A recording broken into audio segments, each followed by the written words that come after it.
দর্শক, আপনারা দেখতে পাচ্ছেন যে সাবেক রাষ্ট্রপতি শাহাবুদ্দিন চুপ্পুর বিচারের দাবিতে তার বাসভবন ঘেরাও করেছে ছাত্র জনতা এবং একেবারে প্রকাশ্যে তাকে গণধোলাই দিচ্ছে ছাত্র জনতা মিলে।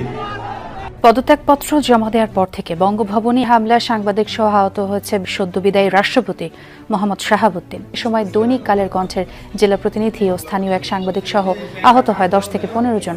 খবর পেয়ে পুলিশ গিয়ে পরিস্থিতি নিয়ন্ত্রণে আনে। সদ্যবিদায়ী রাষ্ট্রপতি মোহাম্মদ শাহাবুদ্দিন বাসভবনে হামলা এবং ভাঙচুরের ঘটনা ঘটেছে, এতে তার ছেলে, ভাই সহ 4 জন আহত হয়েছেন। সন্ধ্যায় এই ঘটনা ঘটে। রাতে উত্তপ্ত হয়ে ওঠে বঙ্গভবনের সামনের এলাকা। আন্দোলনকারীদের ছত্রভঙ্গ করতে সাউন্ড গ্রেনেড ছোড়ে পুলিশ। সাংবাদিক সহ আহত হন 5 জন। রাষ্ট্রপতি পদ থেকে মোহাম্মদ শাহাবুদ্দিনের বিদায় ঘিরে নতুন করে আলোচনায় এসেছে তার রাজনৈতিক অবস্থান ও কর্মকাণ্ড। দর্শক, এতক্ষণ দেখছিলেন সংবাদের শিরোনাম, এবার আপনাদের বিস্তারিত জানিয়ে দেব। দর্শক, রাষ্ট্রপতি শাহাবুদ্দিন সাহেব তিনি পদত্যাগ করেছেন, ভালো কথা। এখন সারা দেশ থেকে দাবি উঠেছে তিনাকে গ্রেপ্তার করতে হবে, কারণ সে আওয়ামী লীগের দোসর ছিল এবং শুধু দোসর ছিল না, বাংলাদেশকে বিভিন্ন দেশের কাছে বিক্রি করে দেওয়ার প্ল্যান করেছিল বলে দাবি উঠেছে। এরই মধ্যে তিনাকে গ্রেপ্তার করতে হবে এই দাবি নিয়ে তিনার বাসভবনে হামলা করেছে, এমনকি তিনার পরও আক্রমণ করেছে দেশের মানুষ। দর্শক, এবার হঠাৎ করে কেন রাষ্ট্রপতি পদত্যাগ করলেন, এ বিষয় নিয়ে অনেকের প্রশ্ন যে একটা মানুষ কেন এত বড় একটা স্থান ছেড়ে দেয়, এমনি এমনি তো ছাড়া যায় না। মানুষ সেখানে থেকে মারা যায়, তারপরেও কিন্তু দায়িত্ব ছাড়ে না। তবে তিনি হঠাৎ করে কেন ছাড়লেন, একটা প্রশ্ন আসে।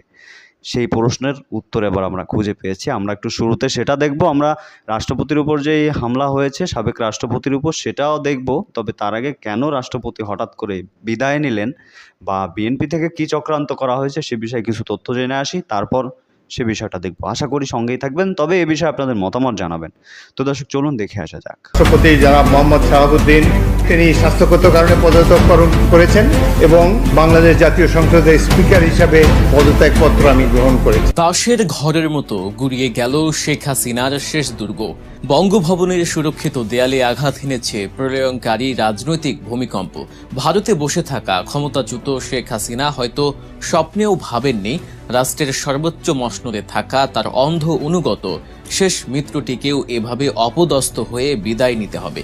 শুক্রবার আচমকায় রাষ্ট্রপতি মোহাম্মদ শাহাবুদ্দিন চুপ্পুর ইস্তফায় রাজনৈতিক অঙ্গনে তোলপাড়। সরকারি নথিতে বলা হচ্ছে তিনি অটোনমিক নিউরোপ্যাথি নামক জটিল স্নায়বিক রোগে ঘন ঘন জ্ঞান হারাচ্ছেন। কিন্তু ক্ষমতার করিডরের খবর যারা রাখেন তারা জানেন এই অসুস্থতার গল্প ডাহা মিথ্যা। এটি নিখত রাজনৈতিক আবরণ মাত্র। আসল সত্য হলো পর্দার আড়ালে চলা ভয়ঙ্কর বল প্রয়োগ আর আল্টিমেটামের মুখেই মাথা নত করেছেন চুপ্পু। জুলাই আগস্টের পর ছাত্র আন্দোলন ও জামায়াত ইসলামী দিনের পর দিন পদত্যাগের দাবি তুললেও প্রশাসন কানে তোলেনি। তাহলে হঠাৎ রাতের অন্ধকারে কি মহাভারত অশুদ্ধ হলো যে সরকার নিজ থেকেই তাকে ঘাড় ধাক্কা দিয়ে বের করলো? এর পেছনে লুকিয়ে আছে ক্ষমতার পালা বদলের এক রোমহর্ষক মাস্টার প্ল্যান।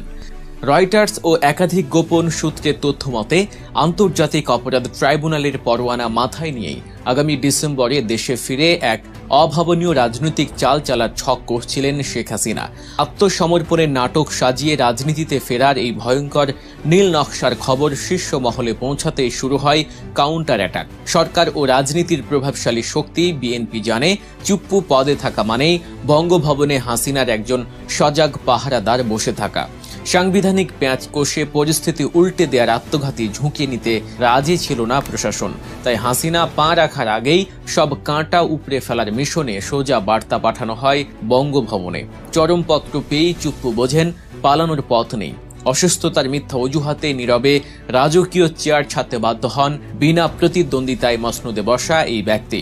এর মাধ্যমে হাসিনার প্রাতিষ্ঠানিক সহায়তায় শেষ খুঁটিটিও সমূলে উৎপাটন করে প্রশাসনকে পুরোপুরি হাসিনা মুক্ত করা হলো। চুপ্পুর এই অভাবনীয় পতনের পর রাষ্ট্রের অভিভাবক শূন্য হতেই দৃশ্যপটে আসে আরেক চরম নাটকীয়তা। সংবিধানের ৫৪ অনুচ্ছেদ অনুযায়ী রাষ্ট্রপতির অবর্তমানে জাতীয় সংসদের স্পিকারই ধরবেন রাষ্ট্রের হাল। স্পিকার হাফিজউদ্দিন আহমেদ তখন চিকিৎসার জন্য ব্যাংককে ছিলেন। ২৬ জুলাই দেশে ফেরার কথা থাকলেও বঙ্গভবনের এই ভূমিকম্পের কারণে তাকে নির্ধারিত সময়ের দুদিন আগেই তড়িঘড়ি করে ঢাকায় উড়িয়ে আনা হয়। প্লেন থেকে নেমে সোজা ক্ষমতার কেন্দ্রবিন্দুতে তিনি। চুপ্পুর পদত্যাগপত্র গ্রহণের সাথে সাথে স্পিকার হাফিজউদ্দিন এক নিমিষেই পরিণত হন বাংলাদেশের ভারপ্রাপ্ত রাষ্ট্রপতিতে। নতুন কেউ নির্বাচিত না হওয়া পর্যন্ত এখন তিনি 18 কোটি মানুষের রাষ্ট্রের একচ্ছত্র অধিপতি। স্পিকার থেকে সোজা সর্বোচ্চ অভিভাবক হয়ে যাওয়ার এই ঘটনা বাংলাদেশের ইতিহাসে এক নতুন অধ্যায়ের জন্ম দিয়েছে। ভারপ্রাপ্ত রাষ্ট্রপতির এই চেয়ারে বসার সাথে সাথে স্পিকার হাফিজউদ্দিনের হাতে ধরা দিয়েছে এমন 5টি অসীম সাংবিধানিক ক্ষমতা যা তাকে রাতারাতি সবচেয়ে ক্ষমতাধর ব্যক্তিতে পরিণত করেছে। এর যে কোনো একটির প্রয়োগ দেশের চিত্র 1 সেকেন্ডে পাল্টে দিতে পারে। প্রথম মহাক্ষমতাটি হল দেশের সশস্ত্র বাহিনীর নিরঙ্কুশ নিয়ন্ত্রণ। সংবিধানের 61 অনুচ্ছেদ অনুযায়ী তিনি এখন সেনাবাহিনী, নৌবাহিনী ও বিমান বাহিনীর সুপ্রিম কমান্ডার। প্রতিরক্ষা ব্যবস্থা, যুদ্ধ পরিস্থিতি সামাল দেয়া, জরুরি অবস্থা জারি বা সামরিক বাহিনীকে সরাসরি অ্যাকশনে যাওয়ার নির্দেশ দেওয়ার চূড়ান্ত বোতাম এখন তার আঙুলের ডগায়। তার স্বাক্ষর ছাড়া সামরিক শীর্ষ পর্যায়ে রদবদল বা কৌশলগত সিদ্ধান্ত এক কথায় অসম্ভব।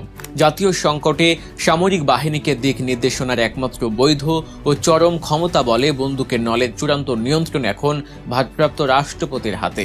দ্বিতীয় যে ক্ষমতাটি তাকে মহাশক্তি দিয়েছে সেটি হল ক্ষমা প্রদর্শনের একচ্ছত্র অধিকার।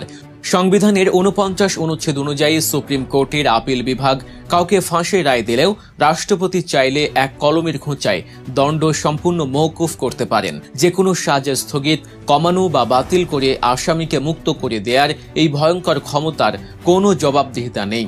এর বিরুদ্ধে আপিলের সামান্য আইনি সুযোগও নেই। দণ্ড মওকুফের ক্ষেত্রেই তিনি শেষ কথা। আক্ষরিক অর্থেই মানুষের জীবন মৃত্যুর ফয়সালা করতে পারে এই ক্ষমতা। তৃতীয় মহা ক্ষমতা হল অধ্যাদেশ জারির মাধ্যমে দেশ চালানো। সংসদ অধিবেশনে না থাকলে চরম সংকটে রাষ্ট্রপতি সরাসরি অধ্যাদেশ জারি করতে পারেন। এটি সাধারণ কোনো কাগজ নয়, সংসদের পাশ করা আইনের মতোই সমান শক্তিশালী ও তৎক্ষণাৎ কার্যকর। রাজনৈতিক অস্থিতিশীলতা বা ক্রান্তি লগ্নে কারো তোয়াক্কা না করে জরুরি আইন জারির এই জাদুকরী ক্ষমতা এখন স্পিকার থেকে ভারপ্রাপ্ত রাষ্ট্রপতি হওয়া হাফিজউদ্দিনের পকেটে। পরিস্থিতি নিজের শক্ত মুঠোয় নিতে এই অধ্যাদেশ জারির ক্ষমতা ব্রহ্মাস্ত্রের মতো কাজ করে। চতুর্থ ক্ষমতাটি গণতান্ত্রিক রাষ্ট্র কাঠামোর সবচেয়ে বড় চাবিকাঠি। প্রধানমন্ত্রী ও মন্ত্রিসভা নিয়োগ। সংসদে সংখ্যাগরিষ্ঠ দলের নেতাকে প্রধানমন্ত্রী এবং তার পরামর্শে অন্যান্য মন্ত্রী, প্রতিমন্ত্রী ও উপমন্ত্রীদের নিয়োগ দেওয়ার পবিত্র সাংবিধানিক দায়িত্ব তার কাঁধেই।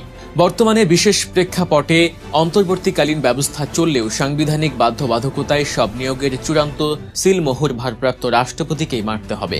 সরকার গঠনের চূড়ান্ত চাবি হাতে থাকায় তিনি এখন রাজনীতির মূল নিয়ন্ত্রক। কে মন্ত্রী হবেন বা হবেন না তার আইনি বৈধতা আসবে তারই টেবিল থেকে। পঞ্চম এবং সবচেয়ে ভয়ঙ্কর সাংবিধানিক ক্ষমতাটি হল রাষ্ট্রের সমস্ত শীর্ষ পদে নিয়োগ এবং খোদ জাতীয় সংসদ ভেঙে দেওয়ার ক্ষমতা। দেশের পুরো প্রশাসন যন্ত্র যে গুটি কয়েক মানুষের ইশারায় ঘোরে, সেই মানুষগুলোকে নিয়োগ দেন এই রাষ্ট্রপতি। দেশের প্রধান বিচারপতি থেকে শুরু করে সুপ্রিম কোর্টের আপিল ও হাইকোর্ট বিভাগের অন্যান্য সব বিচারপতি, নির্বাচন কমিশনের সর্বময় কর্তা প্রধান নির্বাচন কমিশনার ও অন্যান্য কমিশনার, সরকারি কর্ম কমিশন বা পিএসসি চেয়ারম্যান এবং মহা হিসাব নিরীক্ষক ও নিয়ন্ত্রক, এই প্রতিটি ক্ষমতা চেয়ারে বসার জন্য রাষ্ট্রপতির চূড়ান্ত স্বাক্ষর লাগবেই। বিশ্বের বিভিন্ন দেশে বাংলাদেশের প্রতিনিধিত্ব করা রাষ্ট্রদূতদের নিয়োগও তার হাতে দিয়েই হয়। আর সবচেয়ে বড় ব্রহ্মাস্ত্র হল প্রধানমন্ত্রীর লিখিত পরামর্শক্রমে যে কোনো মুহূর্তে, যে কোনো পরিস্থিতিতে পুরো জাতীয় সংসদ ভেঙে চুরমার করে দেওয়ার একচ্ছত্র সাংবিধানিক ক্ষমতাও এই রাষ্ট্রপতির হাতেই সযত্নে সংরক্ষিত আছে। এই ক্ষমতাগুলোর ভার এতটাই বিশাল যে ভারপ্রাপ্ত রাষ্ট্রপতি চাইলে একাই পুরো রাষ্ট্রযন্ত্রকে নিজের আঙুলের ইশারায় নাচাতে পারেন। সংবিধান তাকে যে ঢাল দিয়েছে তা ভেদ করার ক্ষমতা এই মুহূর্তে রাষ্ট্রের আর কোনো প্রতিষ্ঠানের নেই। এই বিপুল এবং অসীম ক্ষমতার অধিকারী হলেও একটি বিষয় দিবালকের মতো স্পষ্ট যে স্পিকার হাফিজউদ্দিন আহমেদের এই রাজত্ব সম্পূর্ণ অস্থায়ী। সংবিধানের 123 অনুচ্ছেদ খুব পরিষ্কারভাবে বলে দিচ্ছে, রাষ্ট্রপতির পদ শূন্য হওয়ার ঠিক 90 দিনের মাথায় জাতীয় সংসদে সদস্যদের প্রত্যক্ষ ভোটে নতুন একজন স্থায়ী রাষ্ট্রপতি নির্বাচন করতেই হবে।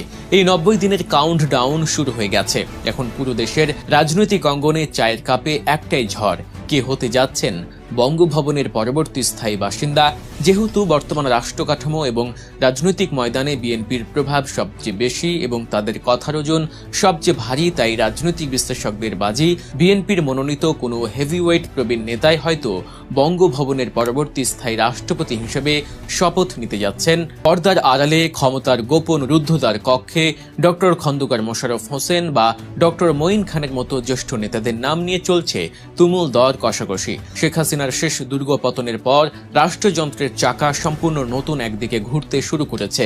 ডিসেম্বরে শেখ হাসিনা দেশে ফেরার যে গুঞ্জন ভাসছে তা কি সত্যি বাস্তবায়িত হবে, নাকি চুপ্পুর বিদায়ে সেই আশায় চিরতরে। তো দর্শক দেখছিলেন খুব গুরুত্বপূর্ণ প্রতিবেদন। এতক্ষণ আমাদের সাথে থাকার জন্য, দেখার জন্য সবাইকে ধন্যবাদ জানাচ্ছি। আপনাকে ধন্যবাদ জানাচ্ছি। দর্শক, এখন এই বিষয়ে আপনাদের মতামত কি হবে একটু কমেন্টের মাধ্যমে জানাবেন। দেখছিলেন খুবই গুরুত্বপূর্ণ প্রতিবেদন। দর্শক, এখন বেশি কথা বাড়াতে যাচ্ছি না। এর থেকেও কিছু গুরুত্বপূর্ণ নিউজ আছে আজকে, সেগুলো আপনাদের দেখাবো। তো এখানেই দেখাতাম, কিন্তু সময় সংক্ষেপের জন্য হয়তো দেখাতে পারি নাই, সরি। আর সেগুলো দেখতে অবশ্যই চ্যানেলটি সাবস্ক্রাইব করে রাখুন। ধন্যবাদ দর্শক এতক্ষণ সাথে থাকার জন্য। আল্লাহ হাফেজ।